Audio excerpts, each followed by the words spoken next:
mais délivre-nous du malin. Le malin est l'ennemi de nos âmes et de nos corps qui sont devenus les temples du Saint-Esprit. Le malin, c'est l'ennemi de toutes nos joies, de toutes nos paix.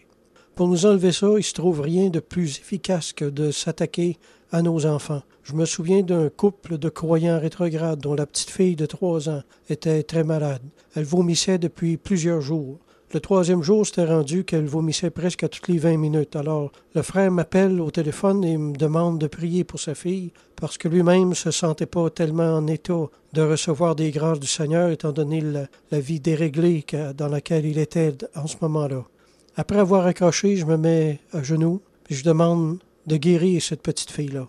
Je disais au Seigneur comment elle était si innocente et combien elle ne méritait pas cette attaque de l'ennemi, etc. Son père me rappelle plus tard pour me dire qu'après avoir raccroché le téléphone, la petite fille n'avait plus vomi du tout et avait commencé à se sentir mieux à partir de ce moment-là. Une autre fois, c'est mon fils qui avait environ 5 ans à l'époque. Il avait beaucoup de fièvre depuis une semaine environ. On lui avait donné des médicaments pour faire tomber la fièvre, mais il n'y a rien qui agissait. Alors on sait qu'après une semaine, la fièvre qui ne tombe pas, ça peut être très dangereux. Alors je me suis mis en prière, puis exactement, je me suis mis à maudire la fièvre au nom de Jésus-Christ et à lui dire qu'elle n'avait pas le droit de s'imposer dans une famille d'enfants de Dieu.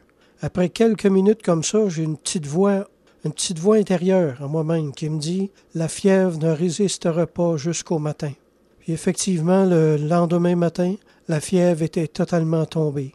Ma fille a également été guérie, elle aussi, de cette façon-là. Il faut prier le Seigneur de ne pas permettre que nous soyons induits en épreuve. Puis même quand ça se produit, il est encore possible de renverser la machine en prenant autorité au nom de Jésus contre l'ennemi. Il faut le chasser avec autorité, il ne faut rien accepter de sa part.